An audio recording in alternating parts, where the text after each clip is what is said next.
And we are live. Welcome to the Ravencast, everybody. I am your host, Lord Triton, and today I'm joined by my two co-hosts, Dan and Gabe. And today we got a lot to talk about. We get to cover Trump claims he's the first Jewish president. We also get to cover Trump falsely calling Congress anti-Semitic for Congress wanting to simply put America first. And Get then we this get to talk about his motherfucker out of pointless. office already. And then we get to talk about the pointless war in Venezuela that's probably going to start tonight. And then we also get to talk about the shooting that happened at Brown University and criticize the FBI for not finding the shooter and basically them fucking up the investigation. Get And then we Cash Patel and Dan Magino out of the FBI. They can't even do their fucking jobs. Throw them the fucking jail for All being a right, and lying then coward. we'll get into it. And then the last topic, we get to talk about our protest, March for America, which we'll be getting into in the end. But first, before we get into the topics, we will be catching up with the panel. I'm going to start with Dan. Dan, how you been since we last had a good talk on the show? Get this fucking orange pumpkinhead retard the fuck out of my fucking country. I agree I with don't that. care if I don't care that he's a United States citizen. Deport his orange ass. He ain't helping Americans. Get his fucking ass out of here. Not only that, Get but he that likes bald Israel. fucking He likes puppet. Israel, but he likes Israel more than America. So why doesn't he live in Israel? Get You know what that I mean? bald puppet head beside him. Send that motherfucker to a Siberian gulag, too. Fuck all you idiots. Next. What about you, Gabriel? All right, Gabriel. Oh, How well, you I'm been coming since to we you had the last? guys live from the podcasting studio, aka the shed that I'm usually in on this. It's actually warm now in Ohio, so I'm not actually cold now. Thank Christ. Good for Uh, Hopefully soon I'll be down in Florida. you. So Yeah. this way we can do that march that we were talking about before, which we'll get into at the end of the stream. Other than that, everything's been fine with me. That is good, and everything's been fine with me too. I was actually on Dig. For those that have watched Diggy's show earlier, you already know what the Dignified march. cartoon gentleman is the notorious DCG. Get All some right. Anyway, fucking respect on his name. all right. Anyways, while I was saying, I was on his show, and I explained the protests and all that already. So if you already watched the show, you already know what the protests. But we'll still cover it on our show for our audience at the end of it. But first, we are gonna get into Trump basically calling himself a Jew, the first Jewish president. And it's not because he's actually Jewish; it's because he is Israel's bitch. He's basically saying, yes, I am Israel's bitch. Yes, I am a Mossad agent. Yes, I am going to fuck over America. Fuck you, Americans. I care about the Israeli people more. I care about what they think. I care more about Israel policies than American policies. I care more about the Jewish religion than Christianity. And that's the thing. I understand not everyone's Christian, and you don't have to be. Like, I respect everyone's freedom of rights, but America was founded as a Christian country, and it should remain as a Christian country, and we should still do values that we've been doing for thousands and thousands of years. Christian values should not be removed from America at all. And not only that, but we also should stop doing Israel's bidding. But here is Mark Levin saying that Trump is the first Israel president, and then him saying, yeah, that's true. 6 years ago, I was up here, and I said, this is our first Jewish president. It's true. Now he's the first Jewish president to serve two not consecutive presidencies. We thank you for everything. That's right. Bad things happened on the second one. Namely, the election was rigged. 6 Yeah, years. like everything in America. Were you Again. surprised the election was rigged, Trump? You're surprised? You're not surprised that it was rigged in your favor this time, you fucking piece of shit? Probably was rigged in his Go favor. fucking Yeah. back to Israel, okay? Now- Nobody wants you here if you're never going to follow whatever the fuck Americans voted for you to do. You're not going to follow through with that. Go to Israel, motherfucker. How about that? But you Now- go back to Israel with Cash Patel and Dan Bongino, you fucking pumpkin fraud. Kill Mhm. yourself. Okay. So what I was going to say is Go Like, right ahead. Sure. I'm kind of agreeing with Triton, except for the fact I believe that this country should be a multicultural, secular country. This country should not be based around what your religion is. You can practice your religion. Nobody's going to stop you from practicing it as long as you're not harming others in the name of that religion. That is perfectly fine. But what I disagree with is trying to make a country mono-ethnic, trying to go and make it Okay. one background, Too one bad. Christian background. Too bad. Literally too bad. In my opinion, too fucking bad. We've tried this for for almost 300 years. Still hasn't worked out. Yeah, and that's why. so, yeah. And that's the thing. Just because we make America a quote unquote Christian country, it does not mean we ban other religions, and does not mean we judge other people. It's just showing, like, hey, this is what America was founded on. This is what our values are. You can still practice your religion, but do not disrespect our values, and do not try to. I'm going to go nuclear here because I'm tired of fucking pandering to people, and I'm tired of fucking sitting the Go fuck ahead, go nuclear. Look, I've gone on Twitter and said, fuck Muslims, fuck all these people who want to cause harm to America. No. I go as far as to say even white people who want to harm America, they should get the fuck out. The thing, what we need to do is, if you're willing to be an American, don't matter what your color is, but if you're going to be heavily scrutinized if you are not white. Oh, that's racist. Too fucking bad. Everybody else is racist. Why can't we be? Because we're America? Okay. Too fucking bad. Don't care. Muslims are racist.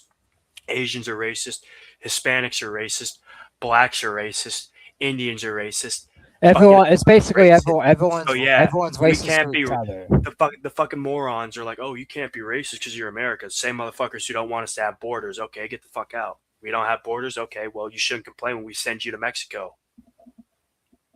You can come back over. There's no borders, right? Oh, wait, there's a border? Actions have consequences? Fuck you, get the fuck out. No. Thing I want to say is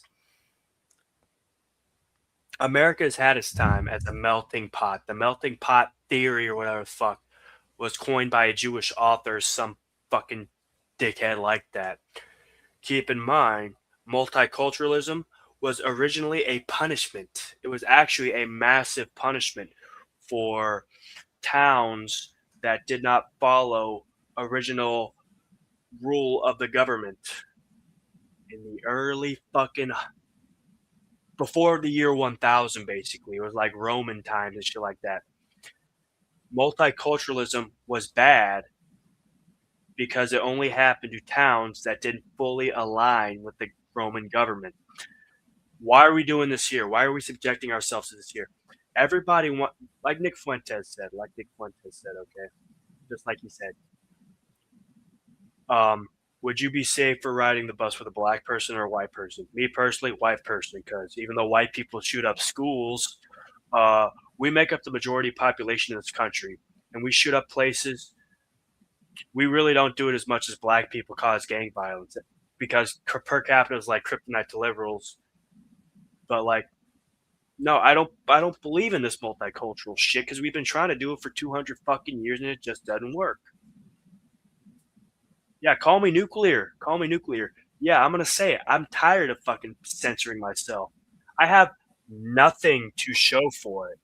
There are Somali Twitter bragging about taking my fucking tax dollars, buying everything I have paid for with my tax dollars. They're fucking bragging about it on Twitter. Yeah, them motherfuckers need to go. And anybody who supports that, I don't care if you're white, black, Asian, fucking purple. You need to go too. Get the fuck out of here. You're retarded. I don't care. I don't care anymore. Nuclear take. Don't care. So, no, I understand where Gabriel's coming from. I do. I do too. I do too, because that's the thing. We've been trying to do this shit for years. Yeah.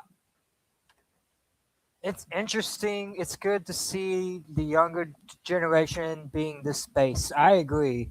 And that's the thing, too. It's like, it's not even about being based. It's about being smart and seeing the truth. Like, that's the thing. Like, we're just normal. We're just normal 20-year-olds that come online and see what's going on in the news. And we're seeing all the shady shit. And it's time for more people to call out the shady shit. And that's the thing. It's like, I'm just so tired of Trump, J.D. Vance, and all these people we put in power not delivering the promises. They promise one thing, and then do One the thing other. or the other. We're told one thing, they give us the other thing we didn't fucking ask for. Like that's the Oh, thing. Trump said there would be you any want no more wars, that foreign this would be a wars? peaceful term, Do you but want then no more he's going to foreign war wars? with How about Venezuela. war? How about war with Venezuela over Israel? We didn't fucking ask for that, bitch. Shit out of here. We want no more wars. How hard is it to understand, Donald Jackass Trump? How hard is it to understand? We don't Donald dipshit. wars, you Dipshit Donald. Yeah, retard. Donald dipshit. Fucking Donald traitor is what I'm really calling him because he's a fucking traitor. Dumb jackass tramp. That's what DJT Because he is, stands that's the for. thing. He's a Trump dumb jackass 2016 tramp. used to be based like Trump used to Dumb actually jackass traitor. call out DJT. corruption and fraud and not take any money. But now, Oh all yeah, of a he did it sudden- during his campaign in before 2016. He didn't do shit during 2016. He's always been a fucking snake in the grass. Fuck I him. mean, And his fuck message fucking was motorcade good, he but rode then in on. once he actually got into, that's the thing. Trump is all talk, no act. That's what he is. He's all talk, Yeah. no act. He talks a good game, but he never acted a good game, and that's I why don't know a lot what of people are happened upset to with him. him. It's like he was campaigning in 2015. He gets elected in 2016, and he does nothing that anybody fucking asked him to do. It's like when he was riding on his way to DC, he fell into the swamp water, decided, oh, this swamp water is pretty good, decided to drink all the fucking swamp water and become the fucking swamp creature we know he is now. Fuck you, Trump. Get the fuck out of here, you fucking Jew. Fucking Mark Levin can ride in on a fucking spaceship, and I still wouldn't give a fuck what he had to say. He's a retard too. All right, so this is the second segment. It's a longer clip, so I'm gonna. Let's hear Yeah, what this fucking moron has to say. All right, so Donald Trump So I'm gonna read the thing, and then we'll. Donald Trump complains that Congress is becoming too anti-Semitic. Screw Israel. President Trump is out of touch. Let's see what this. Let's hear what this blue-tied retard has to say. Are those the Star David on his tie? All right, Dan. All right, Dan. Let's let him speak. As President of the United States, I will always support Jewish Americans, and I will always be a friend and a champion to the Jewish people. I have been. Yeah, 9 million people. You Over mean? 340 Hold on. Because he's using that to make himself look good. What he really means is, I'll always be a loyal servant, Netanyahu. I'll always do what you say. I'll always be a Mossad agent. I'll always be a Be a kiss good ass boy. to Israel. It's not about Jewish people. It's about kissing ass to the Israeli government. It has nothing to do with Jewish people. It's about kissing ass to the Israeli government so that he can benefit from them, and so they don't release the blackmail they have on him. Because Trump. they have all the Epstein files themselves. They have much worse stuff. So that's the Trump, thing. Trump has You're to be the 89 bitch. fucking years old. You're almost 90 fucking years old. He might as buddy. well just retire at this point. No, he might as well fucking get it over with. Even if the blackmail comes out against him, then nobody's gonna do shit to him. Oh, he gets shot. Okay, he's 89 fucking years old. He's already lived his life the way Yeah, he he's already wanted lived to. his life. It's not like he's like 20 something. No, you're literally 89. There's a lot of people that have died like 70, 80. Like, come on, dude. You basically don't need to worry. You might as well just retire off of office, live a good life. If you get shot, well, whatever. It's your fault because you were a dipshit traitor. And that's the thing. I am not advocating for violence whatsoever, but it's like, that's the thing. You should have been a good Republicans president. are really good if at you were not there. advocating for violence until it's too fucking late. That's one thing I will actually give the Democrats credit for. Like I've said And on that's Twitter, the thing I the do Republicans will only advocate for violence after like 50% of them have been put in a concentration camp and executed, and they have no chance of winning. The Democrats will advocate for violence and kill people just because a trans kid has been called a fucking tranny.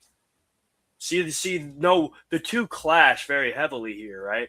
And that's why I hate both the Republicans and the Democrats. Democrats, because they're fucking emotional retards who get mad at shit that they really don't care about. They just want a virtue signal. And the Republicans, because they're so fucking dumb and weak, they don't do what needs to be fucking done to get the country back on fucking track. Both of you are retarded. You both should cease to exist. Founding fathers did not want political parties, but you two jackasses decided to come in and screw it all up for us. Fuck you, Democrats and Republicans. I hope you all fucking suffer. I hope you suffer when the nuclear holocaust comes. Agreed. Dumb shits. And You're honestly, gonna cause it anyway with this Netanyahu shit, Civil War shit, Venezuela shit. You're causing the divide right now. If we didn't have these political parties, we wouldn't be in this issue. But I guess we needed to have somebody to pay the fucking poll tax in 1937. Fucking joke's on me, I guess. Should have been no tax for it. Mm-hmm. Okay, so Go what I right was ahead, going Gabriel. to, Sure. what I was going to say is, first off, who is this man who's actually calling Trump the first Jewish president? Mark Levin, self-proclaimed Jew, an actual Jew. Mark Levin. And is Look he him up. okay? Is he from Israel? He's a dual citizen. It doesn't matter if he's from Israel or not. He's got dual citizenship. That would mean he's from Israel, considering he has dual Look citizenship. it up. Okay. Look it up.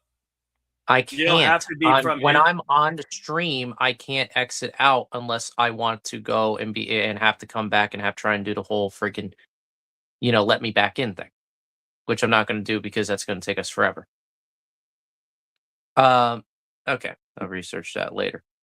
Yeah, I wouldn't call him the first Jewish president. I wouldn't even say he's Jewish. I mean, I'm sure his father worked with Jewish people when he was selling real estate. I think. I don't quite understand that. But I guess is that all for this topic?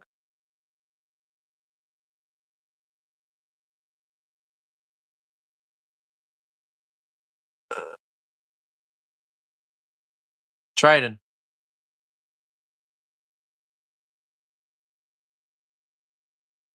I am. Oh yeah, Dan, you are muted, by the way. Yeah, I'm talking because I don't know what Gabriel's talking about. Well, I'm back. What's up? Because I was letting my stepdad know like what's going Never on and fucking stuff because he was mind. asking the topic. But anyway, Hi. No, I was just asking. I mean, did we cover like this whole or this topic? Or we? yeah, that's what we're doing right now. No.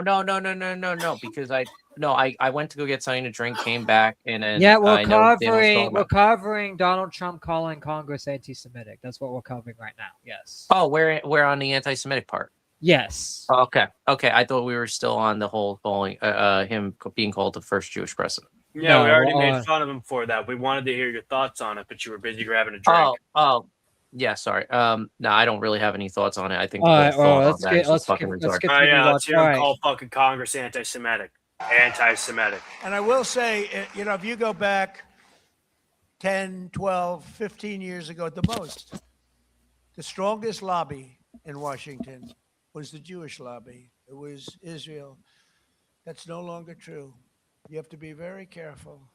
You have a Congress in particular, which is becoming anti-Semitic. How's And that's the Congress problem, becoming? how? Hold on, I want to say this real quick, and then I'll go through the panel. I'll let you and Gabe speak too. But that's the thing. How is Congress anti-Semitic when they just don't want America to fight Israel's wars for them? How's that anti-Semitic? How is putting America first anti-Semitic? Like no one's ever answered that. They kept on saying, it's anti-Semitic to put America first." How? How is any America First movement anti-Semitic when all we're asking is for the Israel Jewish lobby not to boss us around and make us fight wars that are not a national security risk? Trident. Oh man, okay? So this is going to involve history, but this makes sense for the American First. But that's the thing. I've been telling the truth though. I'm on point on this shit. But go ahead. Yeah. So the America First movement started in I think the 1920s going into the 30s. Because at that time we were isolationists. After World War I, we said we weren't going to get involved in any more foreign conflicts because of how much it cost us, even though we weren't in it for long. And after we formed the League of Nations, we walked out. We said, we're sorry, we're wiping our hands clean of this. This is not our problem anymore. Good luck, everybody. And so we became isolationists. We stayed out of foreign affairs. We cared about our own affairs. We raised tariffs. We had domestic production was at an all-time high, and then Great Depression. because of course there's only so long that you can speculate on the market and on property. Eventually, it's all the bubble's gonna pop and things are gonna go bad. Yeah, So when that especially when the happens, rich corporate class are fucking betting on it to happen.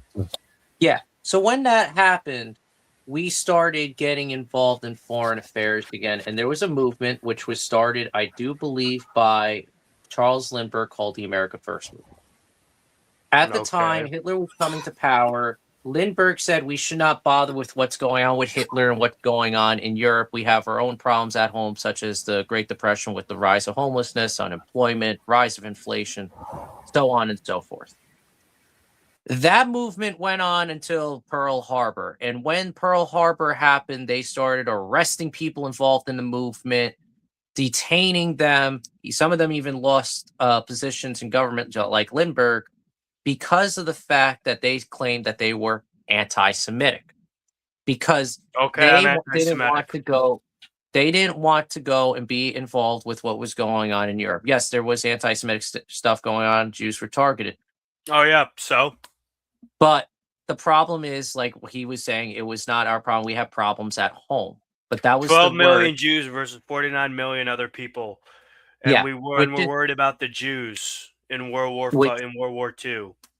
Which is why what are we doing here? What about the Chinese people that were killed by the Japanese? We don't hear them bitching or moaning. Yes. So when that happened, anti-Semitic became a dog whistle for you guys you are against the war, and people were arrested. Yes, I am. And that's what's happening now. We have the America First movement has come back in because, of course, we want to become isolationists again. We don't want to be involved in foreign affairs. It's costing us too much money, too much manpower. It's costing our economy because we're constantly in a war economy, and we need to be in a stabilized economy. And that's the problem. And once again, the same thing's happening where if you're America First and you want to be isolationist, you are anti-Semitic. Guess I'm anti-Semitic then. Thank you, Trump, for affirming my beliefs. Also, my anti-Semitic views. Rebuttal says, side note, gents, we sent $8.3 billion to Israel, but they actually put this money in treasuries, so we pay them interest on it. It's not really aid. It's a taxpayer-funded loan to ourselves at a loss. Mo Rebuttal is also forgetting the money. That's why we need to stop aiding them. Mo Rebuttal is also forgetting that the $8.3 billion we sent to them that they actually put in treasuries, that treasury is actually it's working as a trust to all the citizens of Israel before they turn 18 or some shit. So all the citizens of Israel will have a giant nest egg that they can pull out whenever they turn 18 or some shit like that. And they'll have a nice fat stack of cash to put themselves out into the Israeli economy. Now, but do keep this in mind. There's only specific Jews who get this, all right? The Arabs in Israel, they don't fucking get that. They don't get it. No, why would they? Why would the Muslims in Israel get that, right? They have to work themselves from the ground up. No. But anyway, I haven't been able to fucking speak, Gabriel, so I'd like to speak and call this fucking orange pumpkin head the fucking fraud he is. You have the floor, speaker. You have the floor. I don't have any history lessons to show for because I don't give a fuck about history right now because I'm looking at the past, present, and the future right now. We've already heard about the whole anti-Semitism dog whistle. Trump is using that tactic from the past and the present, and it's going to affect our future. I am just going to say this right now, President Trump. Nobody gives a fuck. Nobody cares. You think Congress is anti-Semitic? You're a fucking retard. Most of Congress is shilling for Israel right now. You hate been paid by AIPAC. One of you fools has been bought out for the price of a Subway fucking footlong. I don't want to hear it, Trump. I don't want to hear your nonsense talking about Congress being anti-Semitic. No, we're anti-Semitic. You people aren't following what the working class voters are asking for. We don't want to fight forever wars for Israel. If as soon as you get that through your thick fucking skull, more support you'll have from the Democrats and the Republicans. Democrats hate Israel. Republicans hate Israel. That's one thing that can unite the fucking country. Hey, Dan, you want to know try to divide why people over fucking Occupy Wall Street. Guess what? Took less than 10 years for people to get united over fucking Israel. How good are you? How good are you? Dan, you want to know why Trump's calling Congress anti-Semitic, it's because Thomas The Massey. dog whistle, obviously. Hold on. We already Yeah, no, I know Dog that, whistle. but hold on. Let me finish real quick. It's because Thomas Massey and Marjorie Taylor Greene and other people are actually waking Congress up and actually, saying the truth, and it's making a lot of Congress people. They're not waking Congress up, Triton. They're waking up the average voter. And Congress voted, lying. yeah. Like 98% of Congress is in. Hold on. Let me finish with football. That's why Trump is calling Congress anti-Semitic. He's thinking Congress is turning on Israel, and Trump thinks criticizing Israel is anti-Semitic. So if you criticize Israel in any way whatsoever, even if it's just one minor disagreement, Trump and these retards will call you anti-Semitic. I guess me criticizing Israel makes me anti-Semitic. I guess I'm anti-Semitic then. I guess this Also, whole chat's I guess anti-Semitic. I guess this is a show. I guess I might be racist because I think black people killing a bunch of people is not good. I think black people killing their own people and gang violence isn't good. I guess I might be racist then. These buzzwords don't work, Donald John Trump. They don't work, United States federal government. You made your bed, you're gonna have to lie in it. Sooner or later, you're gonna have to listen to the American people. You're not gonna like it, but if you want to keep on surviving and being able to be a fucking government entity, a federal government, a state, you're gonna have to fucking do it. Because as soon as there turns a little slippery slope where the government doesn't listen to people kind of get a little fucking angry. And the people who kind of get a little fucking angry tend to pave the way for a revolution filled with people who kind of get a little angry. That sort of thing, right? If you know the reference I'm trying to refer to, you're a legend. But anyway, you don't want the Civil War or the Revolution to happen, which actually I really think the federal government wants it to happen. In fact, I think it'd be beneficial for it to happen to them, because no matter which side wins, they can institute AI surveillance so that a event on this scale never happens again. And then we can truly bring in the advent of the Antichrist. That's why Israel's making so much enemies. But it doesn't matter. It's just fucking stupid. All right, let's It's like they're. I hate these fucking idiots. Trump needs to shut his fucking mouth and do what we ask him to. We fucking elected you. If we didn't, just say it. Just say we didn't elect you. Say the fucking Rothschilds did. We'll shut the fuck up. I mean, I'll be honest for everyone. I did vote for Trump in 2024 because I thought he would put America first. I thought he was. I voted for him because gay liberals kept on making fun of me, and I was like, and okay, and sure. not only that, but I didn't want Kamala to win either because I was so tired of the Biden presidency. I wanted Trump to come and fix everything, but instead He wasn't going to fix everything. Worse. No, I was naive in thinking that I would own the libs. To be honest, I still want to own the libs, but just as much I want to own the Repubs. I was naive in a different way. I was naive that I believed Trump would fix everything, but no. He looked like he was going to until the whole shit on October 7th happened. Big surprise that was. And then ever since Fuck you, October liar. 7th, You Trump's fucking just been on Israel's booty, licking the booty. Somebody You have AOC. Somebody needs to fucking tell him to his face, like, elected by the Rothschilds or not, we are under the impression the American people fucking ass in. So until proven otherwise, you do what we fucking ask you to do. If you don't like it, you can go take a fucking hike. We can impeach your ass, motherfucker. You want to try and get a third term? You ain't gonna fucking win by our vote if you don't do what we fucking ask, you numbskull. Continue the video. Can't wait for the feds to fucking bust down my door tomorrow morning and fucking arrest me. You have those people, Ilhan Omar, she hates Jewish people. Big surprise. Muslim hates Jewish people. Muslim hates everybody, you dumb retard. Years ago, I'm not Jewish, but my father was very friendly with... Wait, you said you're not Jewish, but you literally referred to yourself in the other clip with Mark Levin as the first Jewish president. You're inconsistent. Did this happen the same day? Yes, the same day. Same location as well? Looks like it. Yeah, looks like it. I don't know the location, but it was the same. Probably. It was the same day because he met with Mark Levin early. I think it might have been the same conference too. Probably, yeah. He's just giving up on trying to actually have some... It was sarcasm. Yeah, well, guess what, motherfucker? It was sarcasm. It was Yeah, satire. no, but actually, bring this. Hold on, let me bring this up real quick. Bring up the Mo rebuttal Antichrist thing. Bring it up. Put it up on Alright, I screen right now. will. Let everybody see that. Alright, I'll put that back up. What was it? You're not showing Fun. anything. The I comment, the can't most put it up. recent You comment. do it. Chat. Where am I looking at? The most recent comment made at 8:30 by Mo Rebuttal. Funny Oh, Dan brings I up thought you Antichrist. wanted me to clip. Sorry.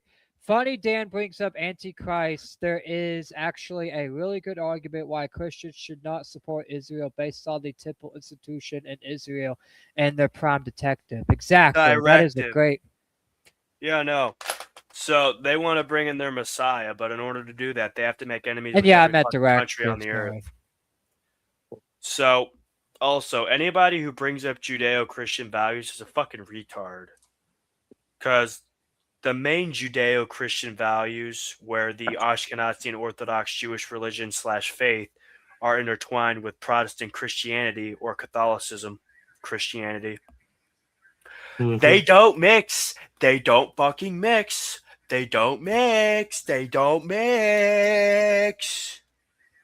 Because the Orthodox and Ashkenazi Jewish faith believe Jesus H. Christ was a false prophet and a liar who deserved to be killed, and he is in hell burning in shit, excrement, and other forms of bodily fluids or whatever the fuck, and that they have to bring down their Messiah once everybody hates them. Christians, Protestant, Catholic faith, doesn't matter. We believe that Jesus Christ was actually our Lord and Savior in human 100%. form. There's no such thing as Judeo-Christian values. It's a fucking psyop by these fucking. And that's retards. another thing too. And this is also In fact, why. I've always brought this up. Hold on 1 minute, try it, and then I'll let you continue. I've brought this up multiple fucking times. Christianity and Islam are more closely linked than Christianity and Judaism. Because even though Islam is basically a militant radical wing of a religion, Islam literally says Jesus Christ exists, was a prophet, but it also has a lot of contradictions, but it more closely aligns with Christian faith than it does Judaism and the Torah. Christianity aligns more closely to Islam than Judaism. But you know what? Christians aren't getting along with Islam or Muslim extremists because guess what?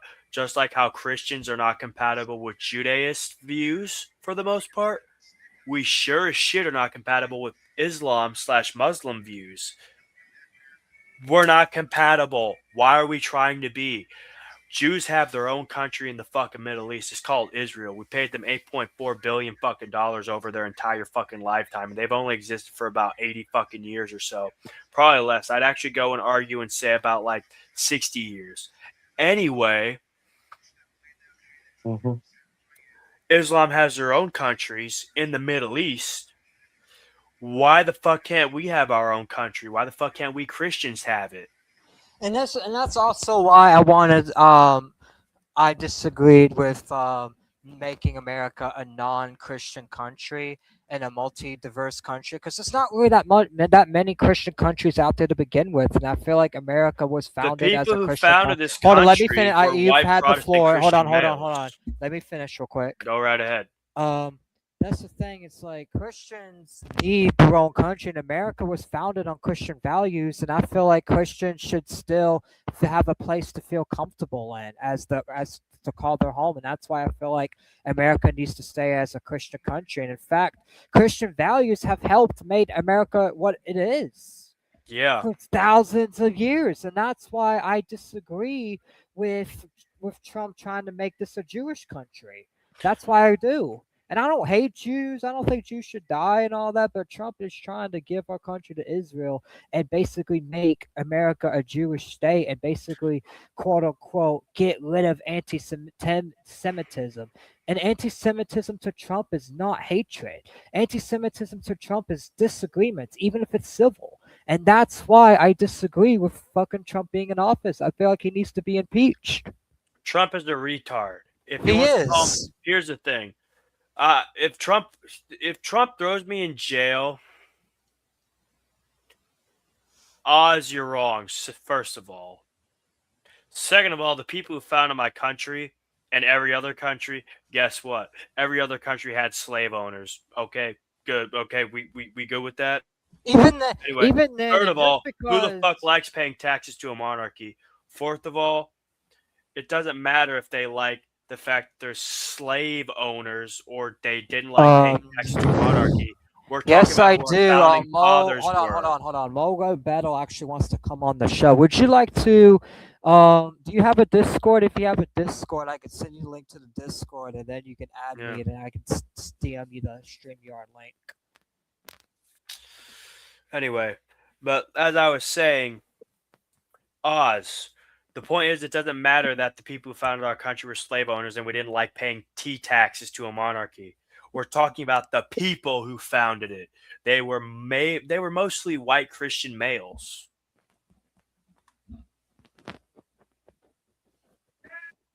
Yep. And not only that, too, but Christianity itself does not support slavery at all. So how it? So what? And so if what you does do the- do hold on, hold on, let slavery me under finish. Christianity, Hold on. I need to explain my point. So Oz, Sure. how does that? How does that make? How does hold on, you made me lose my train of thought. Hold on. Just because they have slave owner, just because they were slave owners, what does that have to do with America not being a Christian country? Why should America not be a Christian country just because the founders were doing something against Christianity? If anything, they should be following Christianity and shit like that. And Christianity does No. not support slavery like that. No, hold on. Many countries don't and didn't have slavery. Yeah, ones that don't fucking matter on the grand scheme of things. Also, many Nope. countries like what are we doing here? What are we doing here? Portugal had slavery. The trash. Fucking Mexico had slavery. There was a little. There was Fucking- a bag in there that wasn't put all the way. Like, what are we doing? What are we doing? Oh, The Ottomans had slavery. Germans had a form of slavery. It was actually debt slavery / wage slavery, what we have nowadays, but still, it was a form of slavery. We don't have traditional slavery, okay?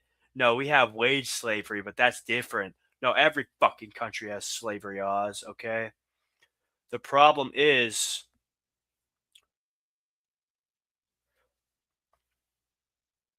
we treat slavery as if it's this bad thing because white people did it.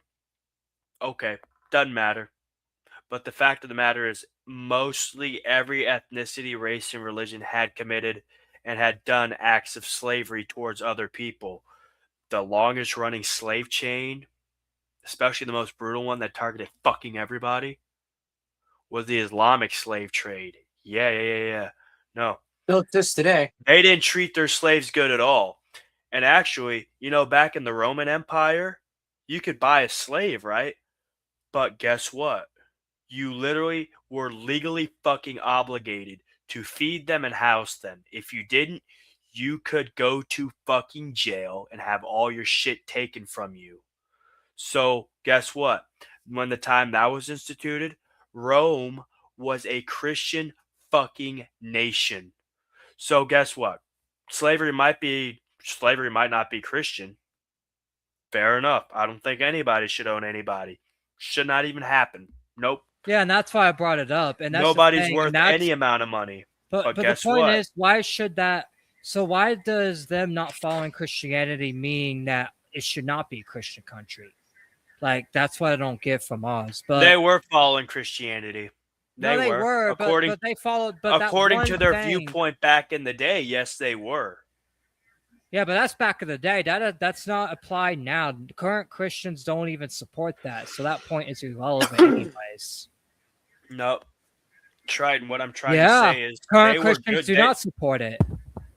Modern day Christians, yeah, because we're enlightened even Yeah. more. We've read it even more. Back then, they wouldn't know about that. Yeah, Because but why should that affect us today? Is what I'm saying.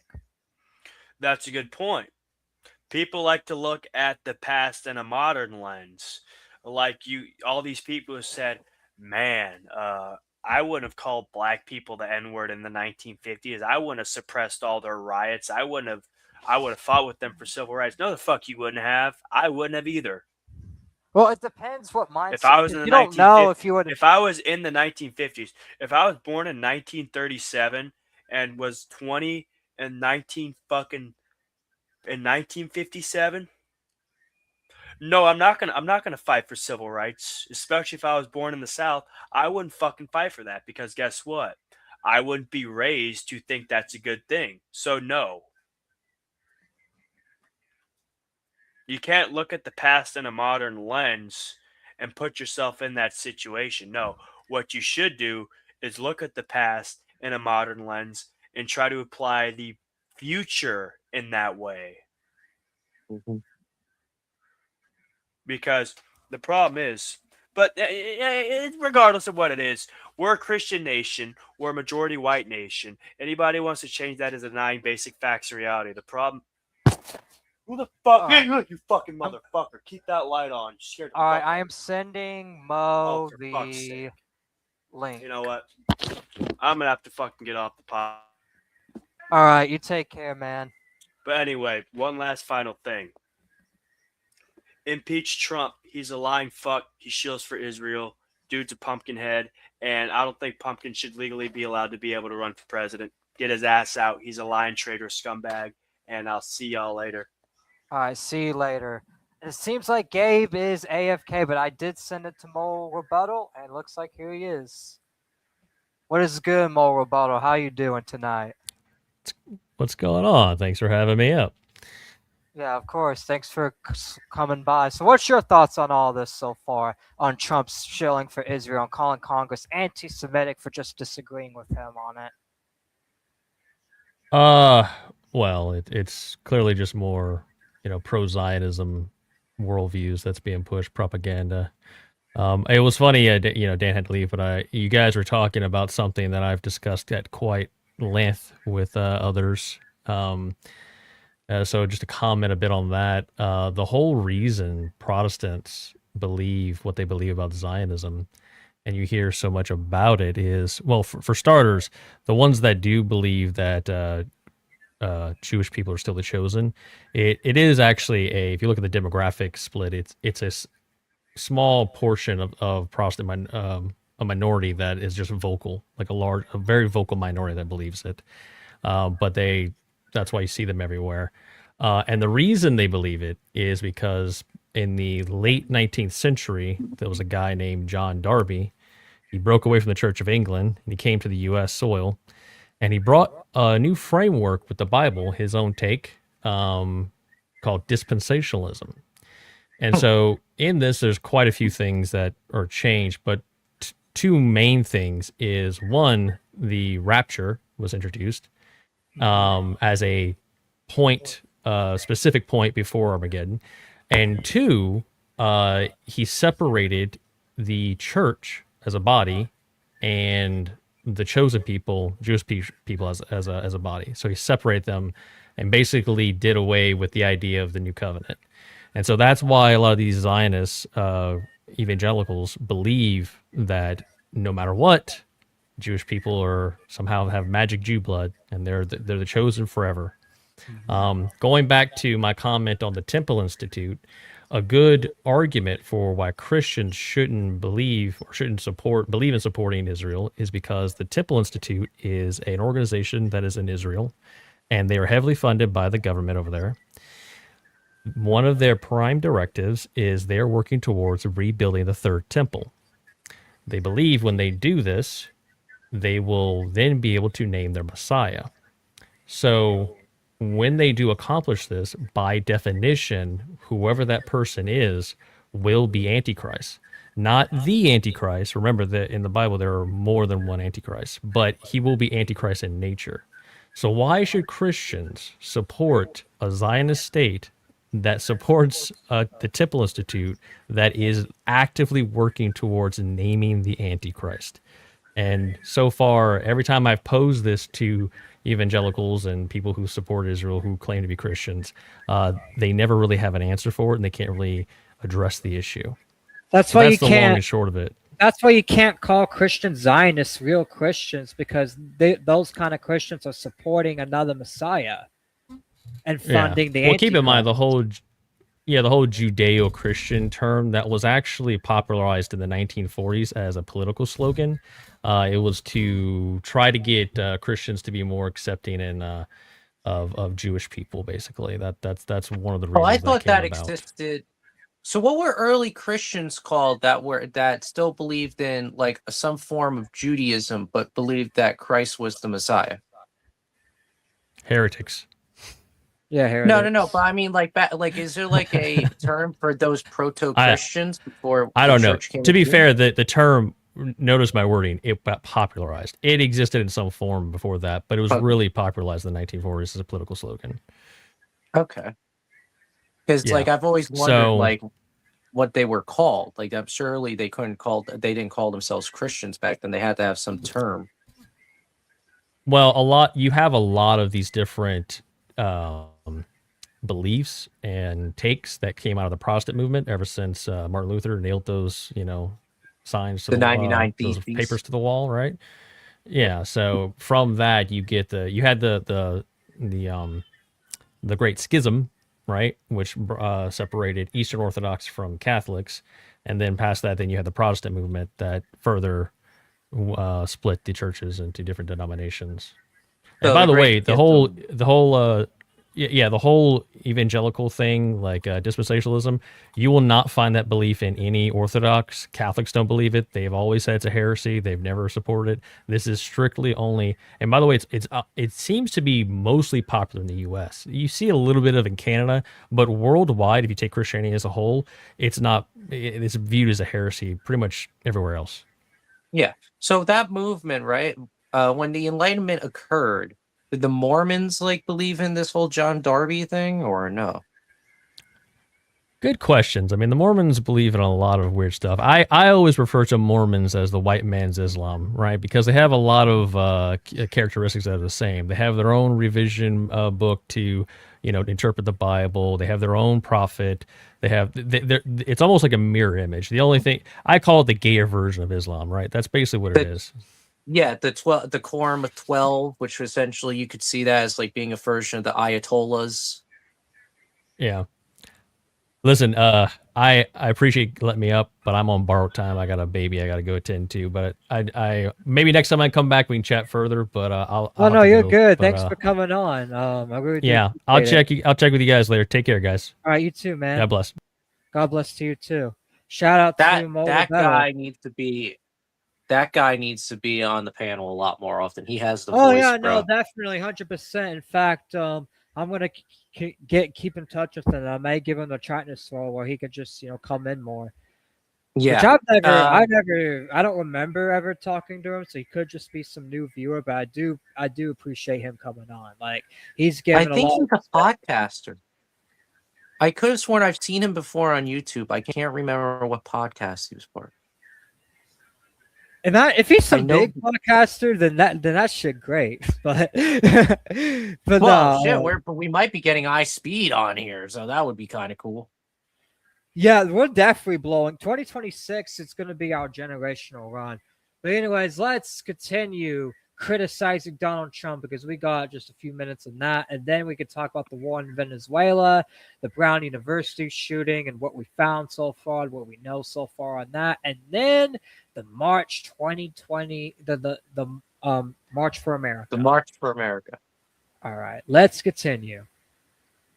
Big change. If you go back 15 years ago, I'm not Jewish, but my father was very friendly with many, many Jewish people, was honored by Federation. I would go with him to Federation of Jewish Philanthropies and many other things. And we grew up respecting and loving Jewish people. You don't even think about Respecting and letting them walk over us is two totally different things. You can respect someone and still not let them walk over. If anything, respect goes two ways. If you want someone to respect you, you can't walk over that person that's respecting you. You know what I mean? It's not because they're Jewish. The reason why there's a lot of people that are anti-Israel is because Israel keeps on fucking us over. They keep on taking money from us, knowing that we are in a low economy. They keep on putting us in more wars that we don't need to be involved in. Like they keep Oh, fucking us over and over again, and they keep on making you put America last. And that's why there's a lot of oh, people that are anti-Israel, is because you guys keep putting America last. This is our home. oh, dude, man. There's the funnier part is he's a hypocrite because his father founded a town called Levittown, New York, right? Yes. It was the first subdivision post-war that they made with identical houses and an HOA and all that. Would you like to know what the rules were for you to be in Levittown? Well, what were the rules? Let me guess. You could not be black and you could not be Jewish. So Trump's lying here. His family never really liked Jews like that.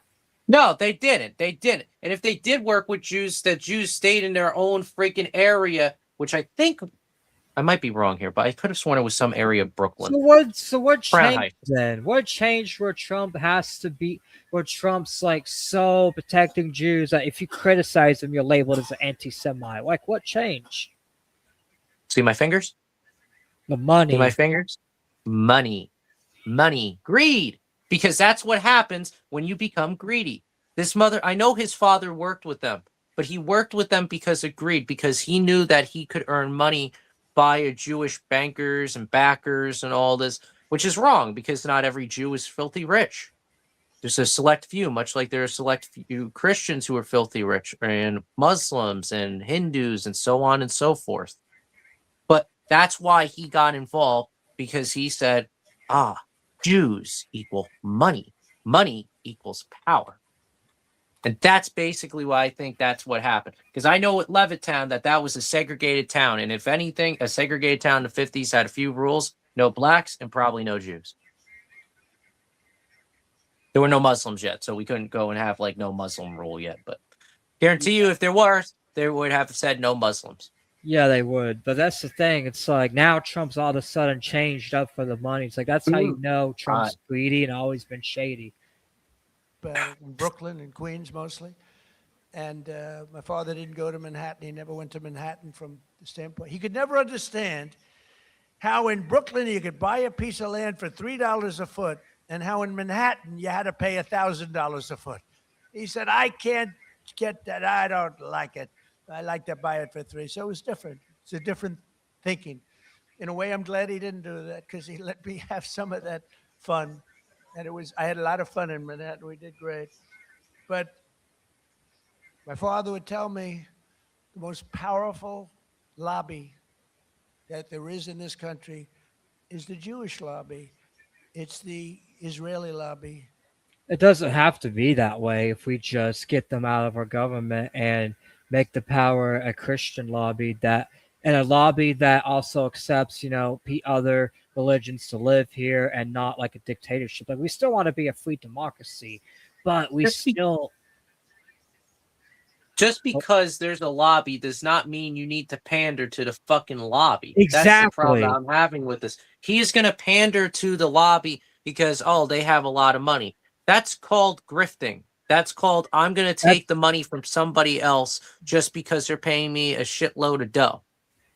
Now, don't get me wrong. I'm a homeless man at the moment, but you don't see me saying, well, if somebody gives me a lot of money to go and commit some sort of crime, I'll do it. No, I won't. So why would you go and say, this person's going to give me $1 million if I go and send billions worth of freaking weaponry to Israel? Just because the lobbyists are there does not mean you have to go and give it to them. You can say no. You can say no without being anti-Semitic. You can say no, and not only that, but you also don't need to let them push laws in this country because they want to push all these weird anti-Semitic laws. Because that's the thing too. What is the laws like talking about when it says anti-Semitic? Criticism of Israel or actual anti-Semitism? Because the funny part is last time I checked, criticizing Israel is not anti-Semitic. No, but you did. But this is the thing. Do you know what Semitism is? Yes, I do. But go ahead, explain for the audience. Semitism means from the Middle East. Essentially, Christians Muslims, Jews, Druids, religion that most of you probably have never heard of, but look it up. Druids, Maronite, any religion that comes from the Middle East, from the Levant, is Semitic. So if I'm anti-Semitic, that means I'm a self-hater because I was raised in a Christian household, Catholic household, mind you. That makes no sense. If you're anti-Semitic, you're anti all those religions. Meaning, if you're a Christian and you're being claimed anti-Semitic, that means you're anti-Christian, as well as being anti-Jewish and anti-Muslim, Druids, Maronite, so on and so forth. Might as well just call it anti-religion altogether. You might, well, no, because see that then that would fall into, I wouldn't say atheism. I forgot what that is, but atheism is non-belief. Not even. I mean, technically, atheist is not into. Like it does, like they don't support like all religions dying and all that. They just don't believe in like higher power. They believe in religion in general. Yeah, they don't believe in religion in general. But to credit the atheists, I haven't seen a lot of atheists be hateful and taking out Christians like the other religions do. They just like to stay to themselves. There are some hateful atheists, but most of them are just stay to themselves. Yeah, and I don't know what the fuck Trump's anti-Semitic. We were talking about the American First movement earlier. You know, irony of ironies. Would you like to know who backed the original American First movement in the 20s, 30s, and into the early 40s? Go ahead. The Republicans. Would you like to know who was against it? The Democrats. Now you got it where it's like a mixture of Democrats and Republicans are supporting the American First movement, and the vast majority of Republicans, maybe half of the Republicans, are against America First. And Democrats, too. Well, yeah, some of them. Most of them actually are for America First because they agree we're kind of fucked. Well, Joe Biden was not for America First. Bernie Sanders is not for America First. Kamala Harris is not for America First. Oh, irony of irony. The politicians who were racist before and did racist policies, Kamala with her stop and frisk in friggin' LA, California, whatever the fuck she was the head of. Joe Biden, the guy who refused to integrate busing in the 80s in Delaware. And who was the other guy that you mentioned? Who's the other person? Bernie Sanders. Bernie Sanders, irony of ironies, a freaking socialist who I'm pretty sure I never saw a picture of him being with black protesters before. Yeah, what the fuck? What a fucking surprise. These people aren't, it's not surprising that they're against the America First movement. Notice how most of the people who were against the America First movement back then and even now usually had some skeletons in their freaking closet. Yeah, and that's why I be pro the America First movement, because everyone that's against it always has skeletons in the closet. Yeah, and that's the point. Even the Republicans who are against it. I believe Chris Christie is one who is against it, from what I researched earlier. Chris Christie has a whole lot of skeletons in his closet. I'm not going to say anything because I am from New Jersey and he'd probably try to sue my ass. But I will say he has a lot of skeletons. And you can't get sued for just saying that, so you might as well just leave it at that if you don't want to get sued by the Jews. So yeah, I'm not surprised that they're anti-America First. Yeah, let's get also so at some point say keeping slaves, they give you money and make you pay it all back. Why home, feed, and help them when they're sick. Give them a wage and say, see you tomorrow at 7 a.m. The back of the bus is where it's there. The cool kids say, yes, I can learn from the past so you don't repeat the same mistakes in the future. That is good. Like, you should learn from the past. And I think you were talking about, like, earlier when Dan was on, I think. Yeah, anyways, let's continue this, and then we can talk about the war in Venezuela, and then talk about the other stuff, and talk about our march. It's not that way anymore. You have a lot of people in your way. You have a lot of people that don't want to help Israel. You have a lot of people in Congress that don't like Israel. You have a lot of people in Congress that, in a way, I think, Mike, we could say it, right? You're there. You're doing an amazing job, Mike Lawler. They hate Israel. They hate. Why do you think that is? Why do you think there's a lot of people being against Israel, even though they supported them for a long time? It's because a lot of people are waking up and seeing that Israel keeps fucking us over. Israel. And if you would have told me 15 years ago that that was possible, Jason, I would have said, there's no way. There's no way that's possible. But it's happening. And obviously, It's happening because of their own actions, sir. it's getting progressively worse. Less so in the Senate, but the Senate's starting also. You get glimmers, when I'm in the back rooms talking to people, you get glimmers of statements that you say, whoa, where did that come from? So we have to be, Sid, we have to be very careful because it's bad things are happening. And then you see what goes on in Australia or October 7th. How about October 7th? And then you have October 7th was caused by Israel. Literally. people that deny it ever happened. How about the people that deny, like they deny the Holocaust, but you figure, well, that's just many years. Well, October 7th is not many years at all. And you have people that deny October. I saw tape that I wish I never saw it, actually. I wish I never saw it. I got to see tape that some of you got to see, but as president, I got to see things I wish I never saw. But there's no denying it. But then they'll say, oh, the tape was a rigged tape. It was a tape that never existed. They made it up. It's just propaganda. I don't know if they believe it. I don't think they believe it, but you have to be very, very careful. Bad things are happening, and we're not going to let that happen. While I'm president and the DOJ and Harmeet, we're not. Bro, that's the thing. It's because of their own actions. It's not even because of the tape or October 7th. It's because they keep on putting us in wars that we don't need to be put in. In fact, that actually gets us to our next topic, which we don't need close focus. We'll just be talking, giving our thoughts on. But before we get into the war in Venezuela, Gabriel, what are your thoughts on Trump calling Congress anti-Semitic for just them criticizing Israel? That's foolish, man. That is so foolish. 100%. It is definitely foolish and stupid and cowardly, and it's also just not fucking true.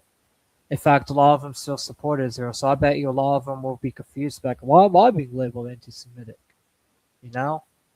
Like, Trump's just fucking up, and not only that, but he's not even a good defender of Israel. He keeps contradicting himself. It's just fucking stupid. Do you think Congress is anti-Semitic for criticizing? Like, it's just fucking stupid. Anyways, now we're gonna get to our third topic. Is apparently Tucker Carlson said that congressman informed him that Trump could possibly declare war on Venezuela at 9 p.m., which is right now. Oh shit! Really? Yeah, it's actually 9 p.m. No, not the 9 p.m. part. The fact that he would declare war at 9 p.m. Holy shit! Can you imagine if he declares that as we're on live? I know, and that's the thing. And I'm gonna research some news. But until then, what do you? And there's other clips too earlier of him saying. Oh wait, I could activate it for that. Oh wait, I can go. Oh cool, I'm not that far from a National Guard base. I could activate. Oh man, that would be great. I don't have to be homeless anymore. I could actually be in a base. Yeah, but why would you fight a war that we don't need to be a part of? It's not about that. It's about the fact being housed and not actually, constantly being. How do you say stressed? Yeah, but are you gonna really kill innocent Venezuelan soldiers for the Trump? Dude, I'm a National Guardsman. If I got activated 10 to 1, I would just be at home. They ain't sending me overseas. They don't do that until the Army, the Navy, and the Marines have been shot down. That would be like a war to end all wars in that case. You're just activated at home. You're just working at home. Or then that's fine. But what's your opinion on the war if we go to war with Venezuela? Do you think we should go to war with Venezuela, or do you think it's a waste of time? No, I think we would have been better off going to war with Guyana. They have a whole lot of freaking oil platforms, and besides that, Venezuela's crude is very, very, very thick. You have to refine it. I think usually it takes only like a few hours, maybe 24 hours to refine crude, right? For you to refine Venezuelan crude, it takes days. Days to refine that stuff. It is goopy. It is as goopy. I'll give you an example. Here. So look at the end of this. Whoops. Where's my camera? Hold on. I'm going to find my camera. There it is. So that's my camera. You see this goop here? That's tar Yep. from inside of a weed pipe. That is how goopy Venezuelan crude is. It is that thick, that sticky. It takes hard to multiple get out. days to, yeah, it takes multiple days to go and refine. And at that, you know, you got to go and get it from the oil fields to the distilleries, so to the refinery plants. So you got to go and take it from Venezuela. We have a pipeline still hooked up. We haven't disconnected that. We'd have to take the oil all the way through the pipeline back here to America to the Texas refineries, refine it, and then send it to the storage tanks that are spread all over America. Yes. And even when you have refined it, it is the worst oil for your car. I'll give you guys an example. If any of you viewers have gotten gasoline back in the 80s or 90s, and you remember having issues with your cars breaking down and shit, that is 10 to 1 because you got Venezuelan crude. That was what it was. We were getting Venezuelan crude during the Cesar Chavez days, and it didn't work well. That's one of the reasons why we went to the Middle East for oil, because the Middle Eastern oil doesn't have to be refined as long, and at the end of it, it's more or less supreme as opposed to being regular. Now, getting back to the Guyana thing. We had been drilling in the Guyana oil fields back in 2010, right? We've spent months, days, weeks, months drilling, and we never hit anything. Hess never hit anything. So we finally sold the drilling rig to BP and said, "You have at it, we give up." Well, BP struck oil. And so British Petroleum, their oil mostly comes from the Guyana oil fields, and that oil is really good, supreme level like the Middle East.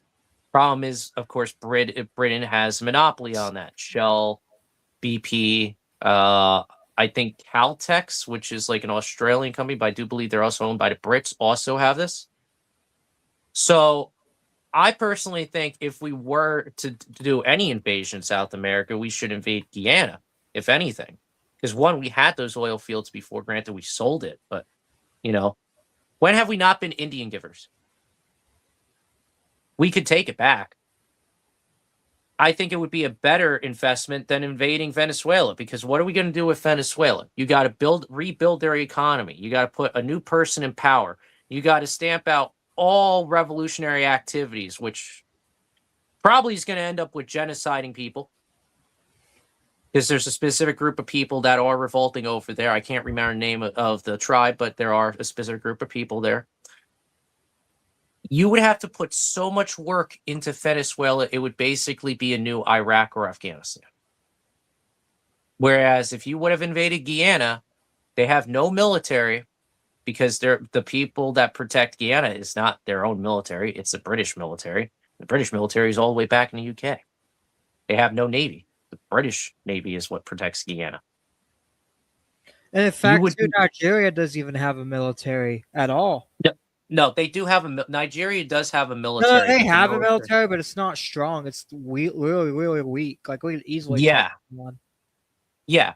This is why I'm saying Venezuela's military is actually stronger, and we don't need, like, if we're already warring with Nigeria, we can't go to war with Venezuela, Nigeria, and all these countries, because they'll all team up, and then they'll come invade the USA, and then we'll. Irony of ironies. It's kind of funny when you look at it. Most of the British freaking Commonwealth countries would probably be better options of invading than the countries that used to be owned by the Spanish crown. It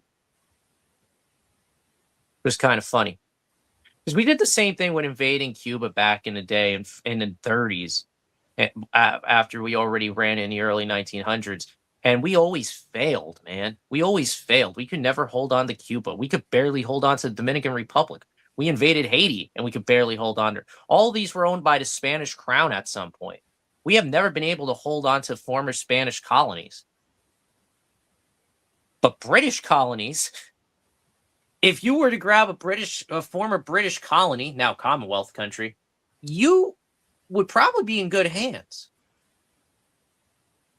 Now, granted, I don't support imperialism, but I'm just saying, if you're going to go and do imperialism, why wouldn't you go for an easier target than the hard target. Just saying. Freaking stupid.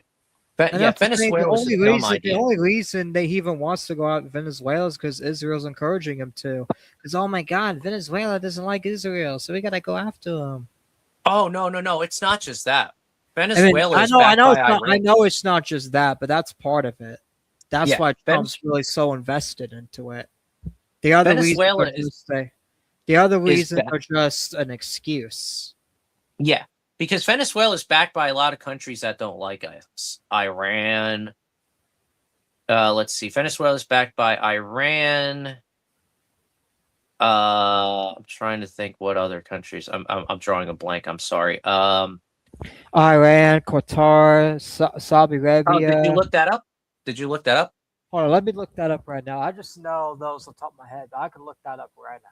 No, it's not Qatar. I know it's not Qatar. I know it's Iran, and I think China. Yeah, no, China. Hold on. Let's look it up. Countries that back then. Russia. Hold on, okay. The countries that support Venezuela is Russia, China, Cuba, Bolivia, Nicaragua, Honduras, North Korea, Syria,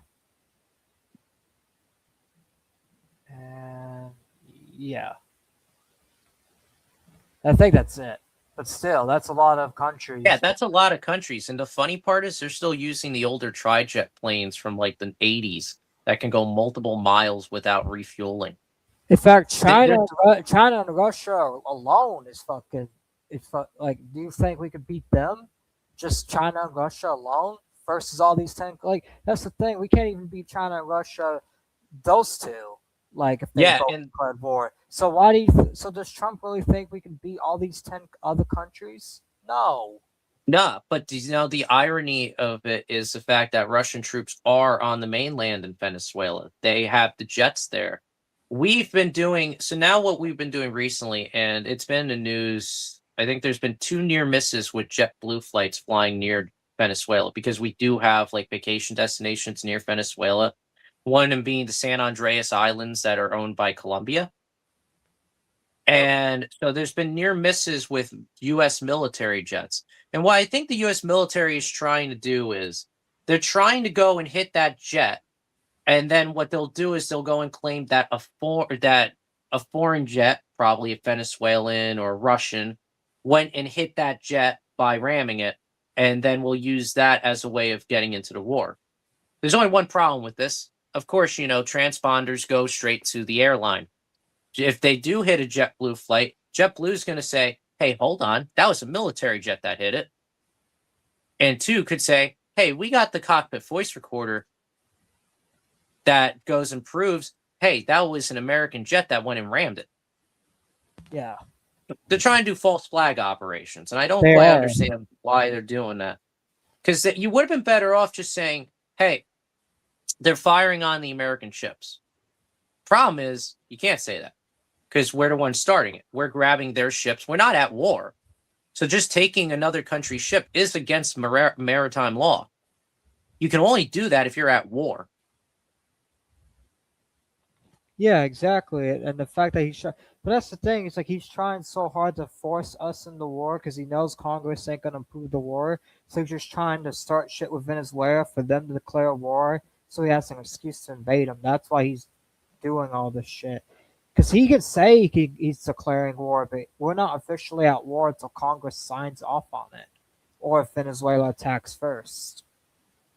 Yeah. And it's not going to work. But if he does declare war, I mean, it's been 14 minutes past 9. Is there any declaration in the news? So far I've checked. I haven't seen anything, but let's see. Has Trump officially declared war on Venezuela? Hold on.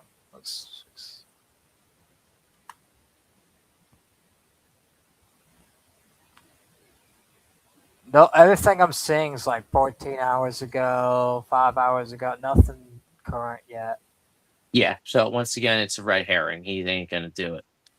He probably didn't do. He probably didn't do end up doing it because he probably knew that Congress would be pissed off. Because that's the thing, he can't do it without Congress's approval, and he knows Congress ain't gonna approve that shit because a lot of them have been speaking out about it. Oh, look will at this. Trump. it. So JPM just said Trump announced the military will get a dividend. He's actually going to finally pay the troops. At least that's what he's claiming. That's he said funny. No war. He said no. He said no war. Well, that's the thing. Trump wanted war earlier. He was talking about taking their oil and shit, and I could pull up the clip. That was like 6 hours ago. Well. Well, I guess now we're not going to war. Thank God. But you never know. Trump is the most flip-flopped president ever. One day he'll say that, oh, we'll go into war with Venezuela. Then he'll say, nah, that's a bad idea. And then the next week he's gonna be going, no, we need to go take the oil. He did earlier today. You want me to pull up the clip?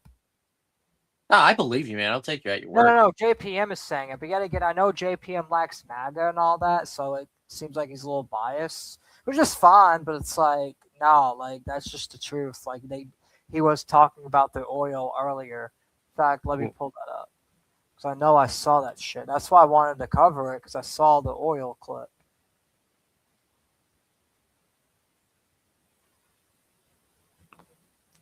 Trump.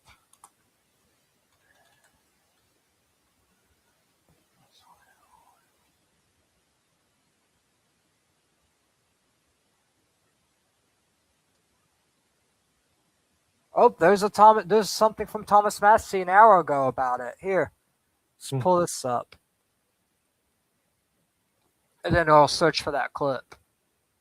When Trump says Venezuela stole oil from the United States, he's talking about projects by oil companies that were nationalized by the government of Venezuela 2 decades ago. No one campaigned on using our soldiers to overthrow Venezuela to make these oil companies whole again.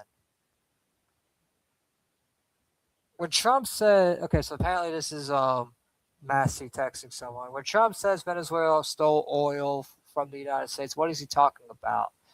Trump's talking about back in Hungary 2007, Venezuela nationalized a bunch of heavy oil projects in the Equator Belt and basically kicked out or forced out American companies like ExxonMobil and all that. He's basically saying that Venezuela stole oil back in 2007 and they need payback and all that. In fact, let's see if I can find the clip. We'll do some live research. Right here. Breaking Trump just now on Venezuela. They took our oil lights. We had a lot of oil there. They threw our companies out and we want it back. And here's the clip right here. Land, oil rights, whatever we had, they took it away because we had a president that maybe wasn't watching. But they're not going to do that. We want it back. They took our oil rights. We had a lot of oil there. As you know, they threw our companies out, and we want it back. Yeah, so there you go. So you can't say Trump's not hinting at war because he keeps complaining about the oil.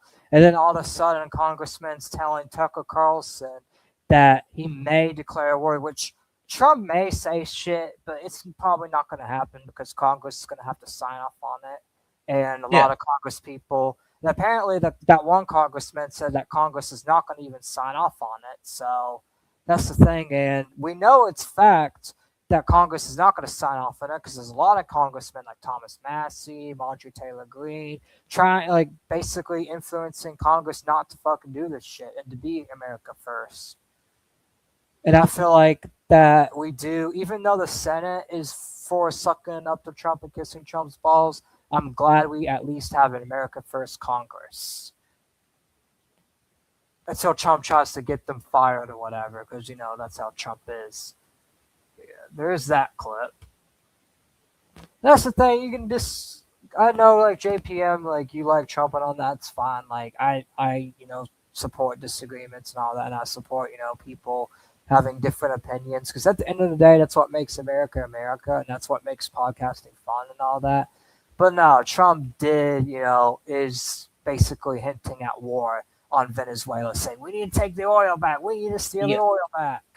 And besides that, they didn't kick us out. We pulled out. We said no. We don't want. It's not useful for He us. hasn't The said oil's not anything useful. about war. Yeah, he didn't say the word war, but when he says we gotta go get the oil back, what does he mean by that? Do you think he's gonna be peaceful about it? No. Because No, Venezuela has already said they're not giving the oil back, so he's going to have to take it by force. If he wants the oil back, that's what's going to happen is war. yeah. Correct me if I'm wrong, but there was another Speech, guy hold on, years hold on, hold ago. on. JPM's actually giving some good information now. Speech is over, no war announcement. So it seems like he did end up backing down from it. Okay, so it seems like there is not going to be a war after all then. Okay. So, I was going to go and say about 30 years ago, I want to say 30, 40 years ago, there was a man from the Middle East who I could have sworn used that same wording about somebody stealing oil. What was his name? Something Hussein. Oh, yeah, Saddam Hussein. That was the exact word Saddam Hussein used to declare war on Kuwait, was the fact that Kuwait was stealing oil from Iraq. Yes. And if I remember correctly, he did the same thing with Iran. Said the same when they had the Iran-Iraq war, was they're stealing oil from underneath the ground. It's kind of funny that he talks about hating dictators and all this, but then he's copying their wording word from word. I know. And besides that, once again, they didn't steal anything from us. We pulled out of it because it wasn't the good investment. What's next? We're going to use that with Guyana. They stole the oil rigs from us? No, we sold it to them because we thought we weren't going to find oil. We thought it was a waste of time. Yeah. And it is a waste of time. And that's the thing. It's like, it's just a fucking waste of time to even be doing this. And that's the thing. JPM said there's no war announcement, that the speech is over. So unless he makes some stupid post on Truth Social tonight, then it looks like he's probably not going to declare war. It looks like he's backed out. Probably because because that's the thing. Apparently Tucker Carlson ended up deleting the tweet too. So it seems like Tucker Carlson may have gotten a call or something from Trump. Telling him, don't worry, that's a false alarm. It would be ironic if you call me at 2 in the morning, you're like, Gabe, put on the news, put on the freaking news, put on ABC. Okay. The fuck. And it's just like, Trump declares war on Venezuela. Draft is started. It would be the funniest shit ever. Oh my god! But there's no way the draft could start unless Congress approves of it. Executive order. Does the Congress have to approve the executive order, or did they have to follow? No. The executive order overpowers the Congress. That's the whole point. That's why during Obama's presidency, when he wanted Obamacare passed, if it couldn't be passed through the House, he just went and said, fuck it, executive order. You can do that. Executive orders are meant to be emergency powers. You could just go and use executive orders. And there's nothing stopping you. I mean, it's akin to what Hitler did when it came to being granted emergency powers. I'm gonna go create a poll, and then we'll get to the Brown University topic, and then we'll get to our final topic, which is the March for America protest. Yes, and I'm gonna finish what I was saying. So, it would be akin to how Hitler was given emergency powers after the Reichstag fire. The executive order essentially is this way for you to overpower the House. You could just go and say, fuck it, pass it.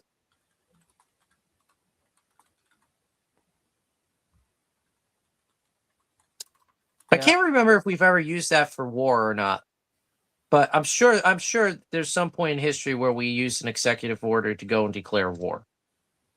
You guys could look that up if you would like. I can't really do that at the moment since if I go to leave the tap here, I'm gonna have to be do that real quick. Has an executive president ever used a executive order to declare war?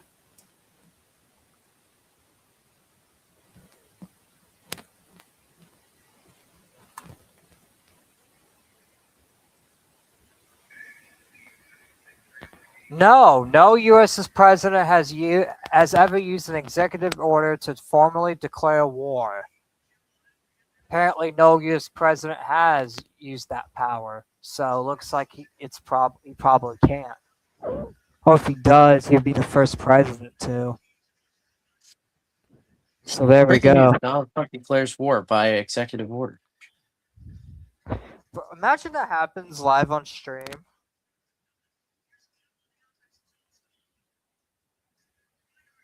Then we're definitely doing that march on Washington.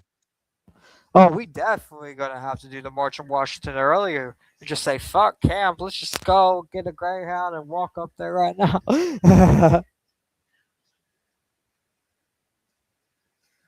Alright, you ready? Okay, so now we're ready going to to do talk about the shooting of Providence. Yeah, the shooter at Providence Brown University. So there was a shooting at the Providence University. 9 people were injured and 2 people got killed. And the shooter has gotten away, just vanished, even though there's 10,000 cameras in the university. FBI's just been doing nothing but kicking the snow, trying to see if he left any clue. They're basically fucking fumbling the investigation. Yeah.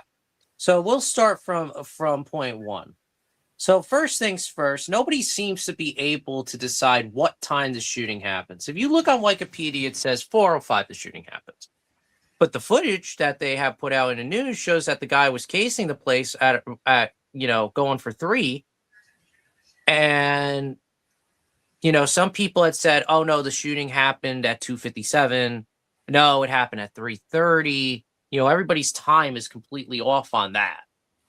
And we have footage of him running away earlier than that. It wasn't 4:00 when he ran. Besides that, we also have the problem that they keep going back and forth on what the weapon was.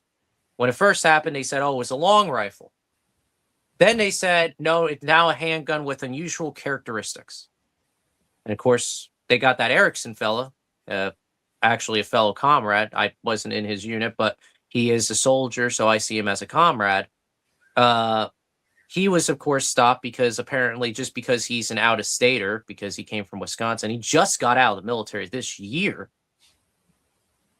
Just because he was an out-of-stater with 2 guns and the paperwork to prove that he owns those 2 guns legally, they still went and arrested him, interrogated him for multiple hours, posted his name all over the internet, ruining his reputation, and found nothing.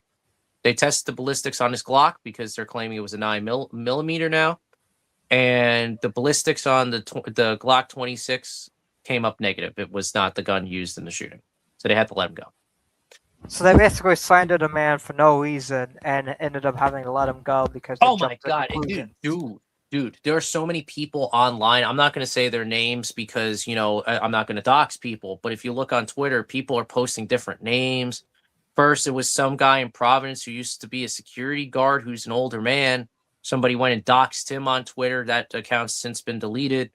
Then everybody and their mother's posting about this Palestinian transgender individual who's apparently a professor, and they're trying to claim that person must have done it because look at the video. It matches them. No, it doesn't.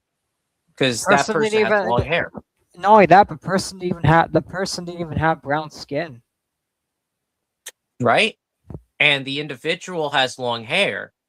And the person, if you look at the woolen cap and everything, 1 didn't have long hair, and 2 wasn't wearing makeup. And 3, the individual who they're claiming did this. Why are there police coming up this way? I don't know. Anyway, there's the individual that they're claiming did this. The professor is wearing glasses as thick as mine. Now, the shooter, if you look at the footage, does have glasses on. Yeah, he does. Yeah, he doesn't have glasses. But the professor does. Yeah, so why wouldn't the professor wear his glasses while doing that? You know what I mean? It's just dumb. It just doesn't make sense. Yeah, like if you can't see and you need to wear glasses, that would be like a evidence that you did that. And then what was another one? Oh god, there were so many freaking people claiming this, that, and the other thing. They keep thinking that it's somebody inside the university, but I don't believe that. I believe it's an outsider because that professor, for example, works there every day. These students would know who that individual was. Even if that's a different building, they would have at least seen this person at least once. And like I told Triton has seen me for well over 2 months now. If he saw me, if I was wearing a mask and he saw me walk past him in public, he would go and say, "Hey, that's Gabriel." Yeah, especially if I saw the glasses and all that. I'm like, hey, that's Gabriel. What the hell? Yeah, right? That's my whole point. These people didn't recognize the shooter, so thereby it has to be an outsider. Must be an outsider. Nobody knows who this person is. None of the neighbors know who the hell this person is. So it has to be an outsider.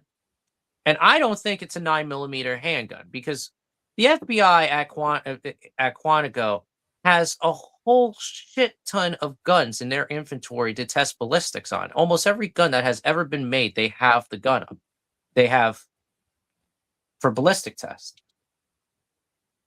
If they aren't finding a positive on it with any of those guns, that means it has to be something that's vintage. Maybe a black powder pistol. Maybe something that's not a black powder pistol, but a vintage freaking weapon that used 9mm, but is no longer produced and is something that they don't have on hand because it was such a rarity.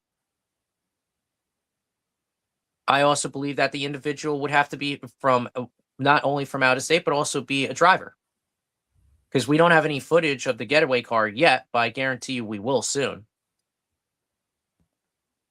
Hopefully we do get that footage. But that's the thing. I also want to criticize the FBI's handling of it because the FBI is not taking this shit seriously at all. Just sending their agents to kick the snow.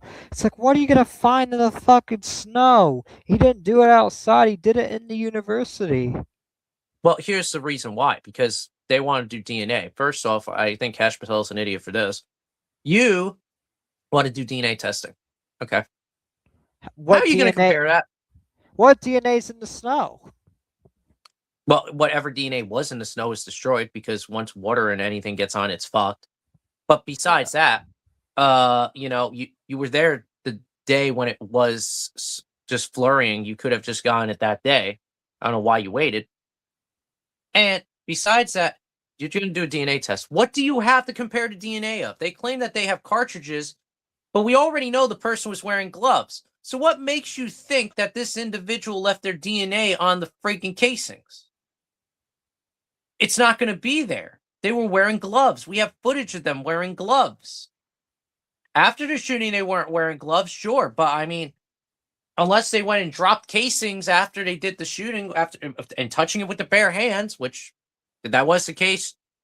The FBI has a profile of everybody who has been convicted of crimes. People have been in the military. My DNA is on file. You would be able to match it. Bam. Just like that. Anybody who has, if you've been fingerprinted as a child, if you were special needs or something, there's a special ID they give you. That ID has your fingerprints on it. The government keeps that on file. If you're not matching it with anything, this individual was in the military, wasn't convicted of a crime, and certainly never got a childhood ID. So how are you going to catch them, and how are you going to match the DNA? The only way you're going to do that is if you knock on every door, arrest every fucking person in Providence and the Eastern Seaboard, and then maybe you might catch the person by pure fucking luck. Well, not even that, because they're probably not even in Providence anymore. They're out of Rhode Island by now. Yeah, and I let me also add this, right?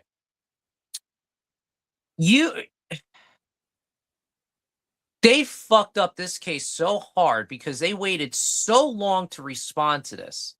This case is akin to the Atlanta murder, the Atlanta, I think, Strangler murders. Wayne Williams. They could have The case of Wayne Williams. I want to read this chat real quick, and then I'm sorry if I'm interrupting, but they could have dropped the gloves in the snow, and that's about it. But they haven't found any gloves in the snow. Right. So and if they did, they haven't matched any DNA to it. Wouldn't the DNA be gone because the cold and snow is just getting in the gloves and washing the DNA away? Yep. So they couldn't even DNA the gloves. So what would having the gloves even be helpful for. But you can finish your point now. I just want to. Okay. So my point is this, right? You guys waited so long to respond to this. This is akin to the Wayne Williams case in Atlanta. If you guys ever watch Mindhunter, there's an episode of Mindhunter on this. If you don't know about it, it was a case in the early 80s in Atlanta where children were being found strangled to death. Their bodies were dumped in the river, and they had obviously been, I believe, sexually assaulted in a way. The FBI came in with the Behavioral Crimes Unit, which tries to solve crimes by way of guessing who the murderer is and what they look like. And the guy ahead of the Behavioral Crimes Unit at the time said this: it's obviously somebody who's within the black community, because only a person in the black community would target the black community, which is stupid, because anybody would target a minority community because they're minorities. Nobody's going to investigate minorities, especially the murders of minorities. But I digress. They said that it had to be somebody from within the black community. The man had to be a homosexual, preferably attracted to young teenagers. And That's just not even so hap- always. That's not even always the case. It could just be pure hatred. That's what people don't understand. yeah, right. So what happened was there was one night where they were sitting by the river where the bodies had been dumped constantly, and Wayne Williams drove up in his car and he went to go dump something in the river. And when they went and looked in his car, there was a dead body. And so they arrested him.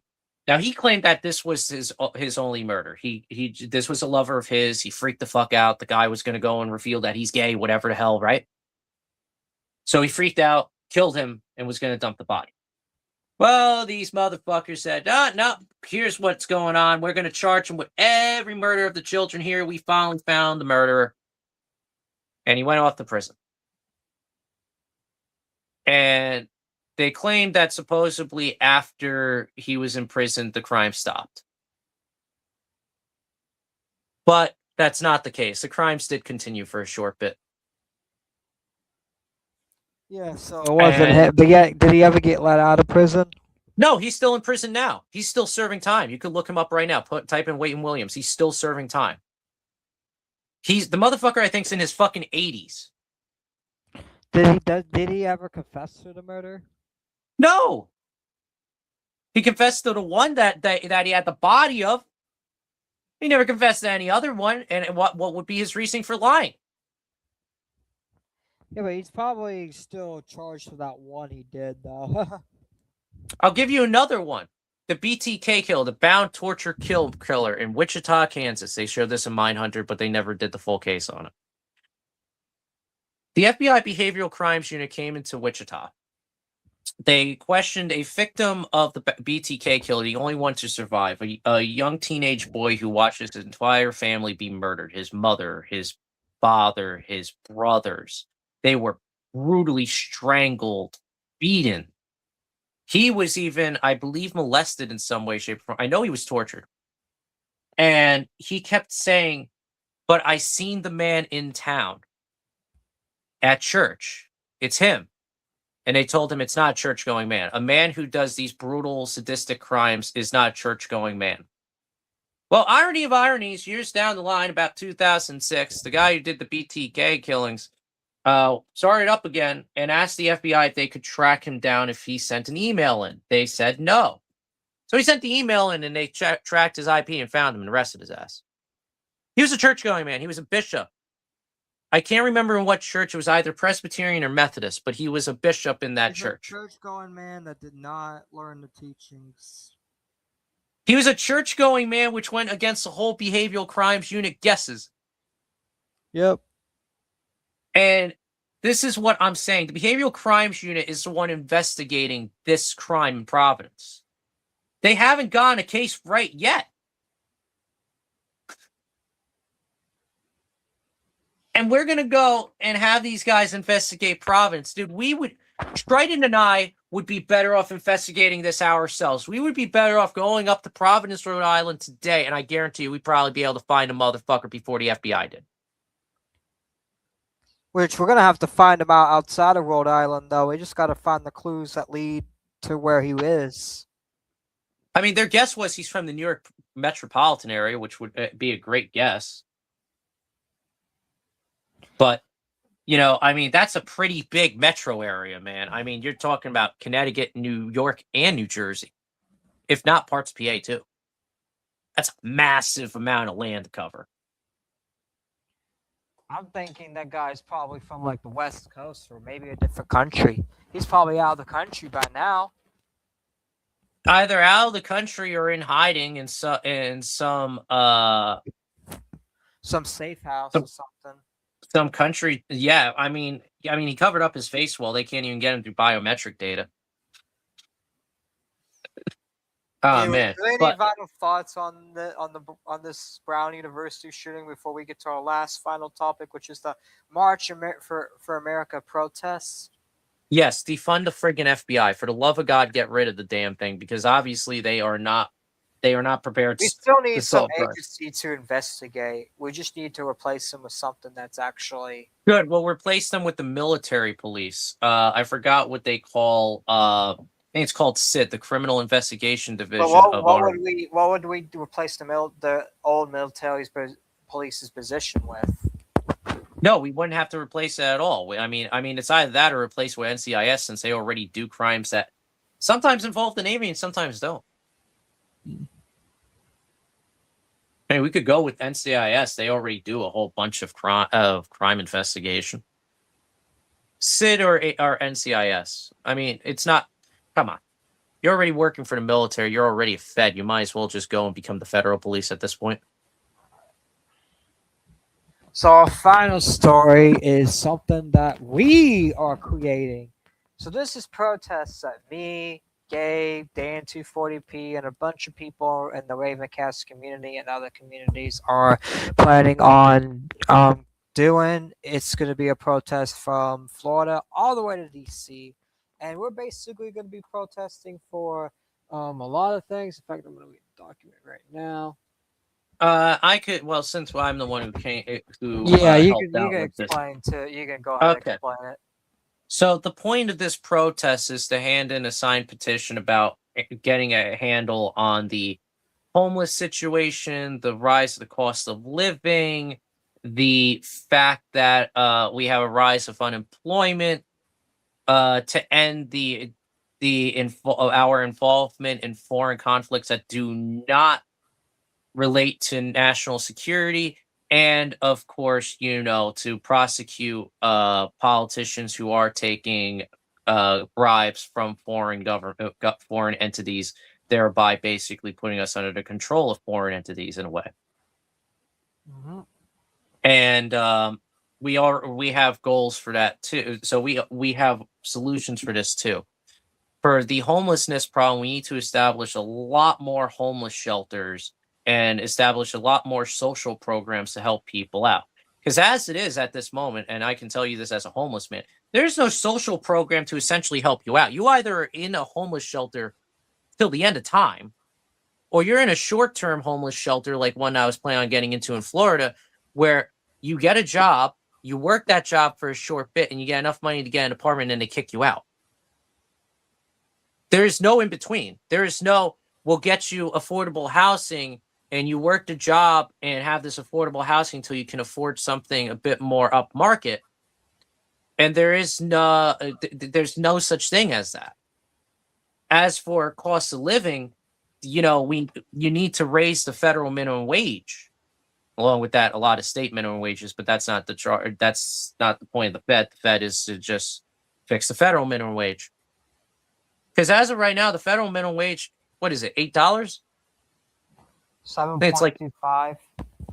Yeah. Oh, that's not a living wage. You need to at least be making $30 an hour nowadays, from my experience in Australia, to be able to afford to live, even in affordable housing.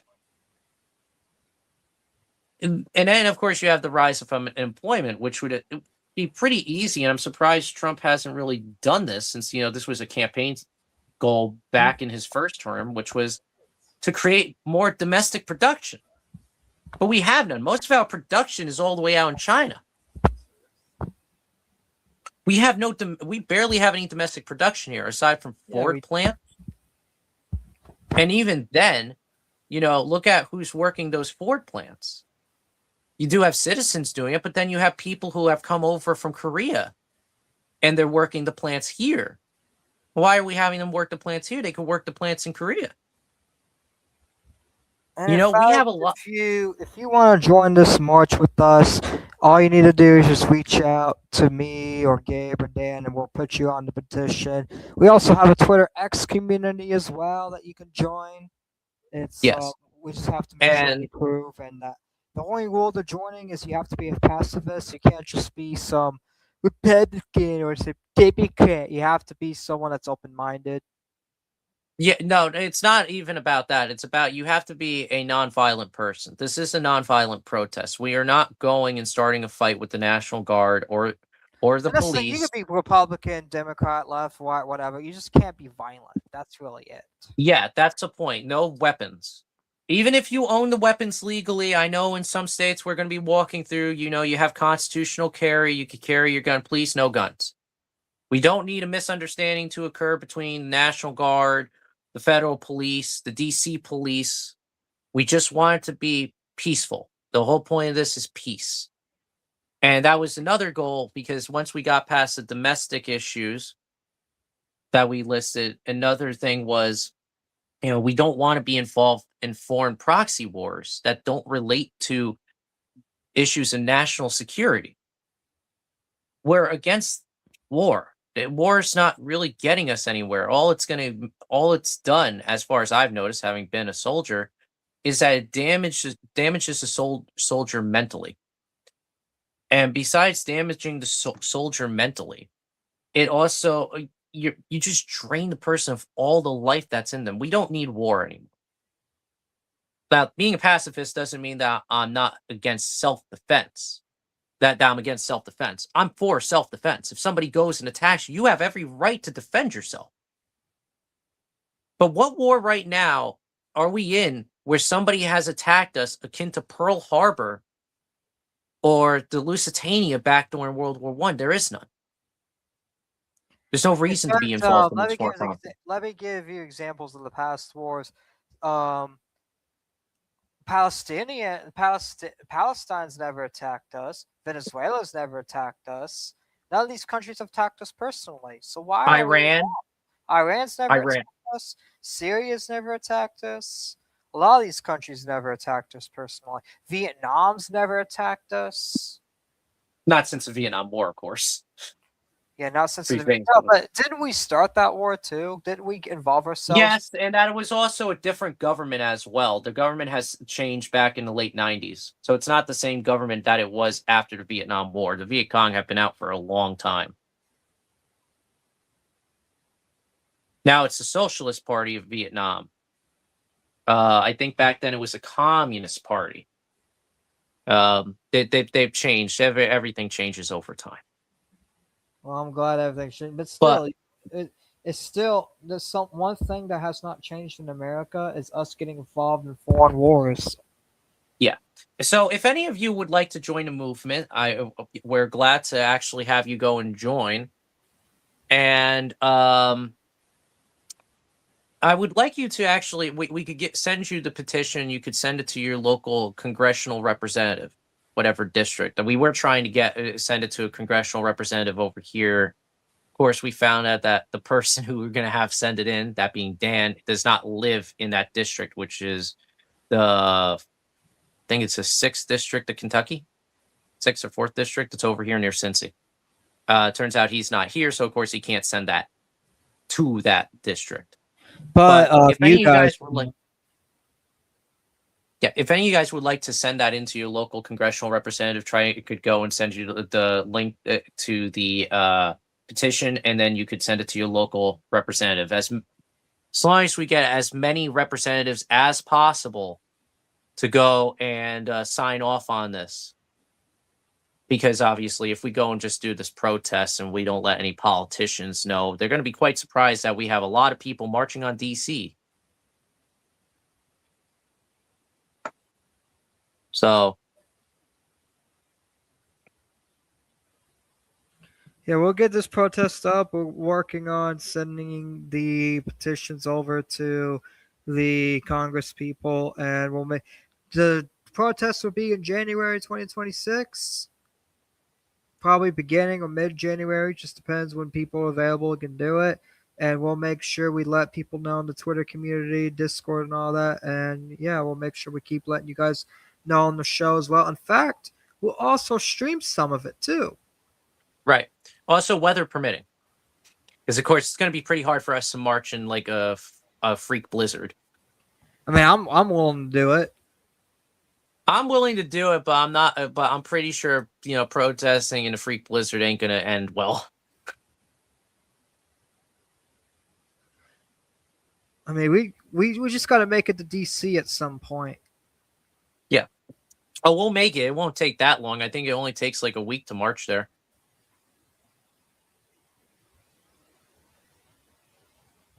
Imagine even though we get any of these representatives there, imagine we get there and Trump's just already having Secret Service waiting to arrest us. Well, legally he can't really do that. The Secret Service can't arrest you unless you're a threat to national security, which is why I had said, we're pacifists and no weapons. I usually would constitutional carry, but I'm not going to do that. I'm not even going to carry a knife on me for the fact that I just don't want any of that smoke. I don't want to have any issues. I've seen so many things like during the Black Lives Matter protests in 2020, how many times it went sideways because some aggressive idiot came in and threw a water bottle at a National Guardsman. Or I remember DC one where somebody went up to the friggin' 101st Airborne and called them baby killers in their face. And then right after that was when it popped off. Once it struck 10, they beat the shit out of those people. We're also not marching in the streets. Who the fuck is this person trolling in chat? We're talking about serious politics. He's talking about his dildo collection. Fuck it. Anyways, continue. Ban him. Why, you know him? No, just ban him. Why? He ain't doing anything wrong. He's just being. Okay. Well, where was I? The other point is that we're not going to march in the streets. We're going to march on the sidewalks because, obviously the police will have an issue if we are blocking traffic. We're going to march on the sidewalks. Okay, okay, we're not libs. We're not fucking libs, you fucking retard. Anyways, continue. So that's the whole point. This is a peaceful protest. We're going to march to the Capitol. We're going to hand the petition to the politicians. And then hopefully they'll actually take a look at it and maybe, issue some policies that will actually help us out. Mm-hmm. And I hope this protest goes well, and I hope and I hope President Trump himself, even though we're critical of him, actually listens to us. Because if he listens to us, our respect of him will go up. Because that's the thing. That's what we're trying to do. We're trying to get progress going. We're trying to get the president and the Congress people to listen to us. It's almost been 100 years since the last march on DC to go and change domestic policies. That was the DC bonus march of 32 when World War I vets marched to DC to get their military bonuses that they were due to get in the 40s. And they got tear gassed. But that was a different story because they were actually blocking traffic and panhandling and doing a whole lot of other crap. We're gonna also find like a safe route where we don't block traffic and all that, because that's what we're trying to do. We're just trying to have a peaceful protest where people can listen to us and hear us out.